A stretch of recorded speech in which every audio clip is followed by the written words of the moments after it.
पहला आम चुनाव स्वतंत्र भारत में 1952 में होता है।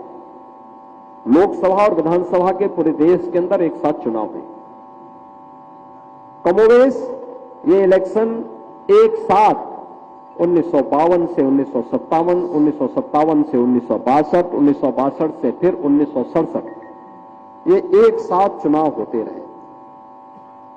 लेकिन 1967 के बाद जब कांग्रेस में टूटन शुरू हुई और कांग्रेस स्वयं अपने आंतरिक मतभेदों के कारण अस्थिरता के दौर से गुजरती हुई दिखाई दी, तो उसने उस अस्थिरता का शिकार देश को बनाया और फिर देश के अंदर अलग अलग राज्यों में सरकारों को भंग करना, कहीं इलेक्शन कराना, कहीं पे राष्ट्रपति शासन लागू करना, और उस दौर के साथ देश गुजरता आगे बढ़ता गया।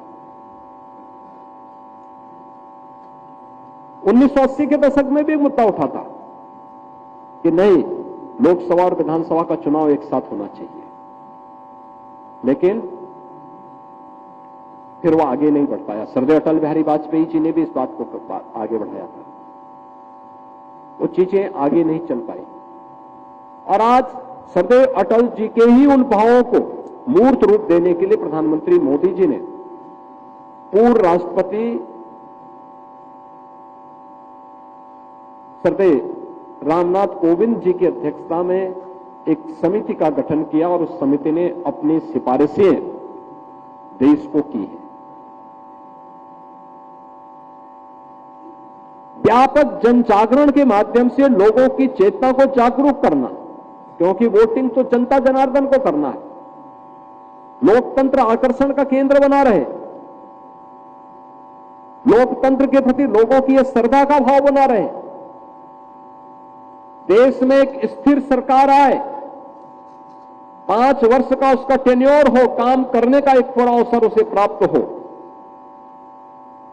और इस दौरान राजनीतिक अस्थिरता और खरीद फरोख्त को पूरी तरह लगाम लगाया जा सके। इस दृष्टि से जब ये प्रक्रिया आगे बढ़ी तो अब उस पर विस्तृत चर्चा करने के लिए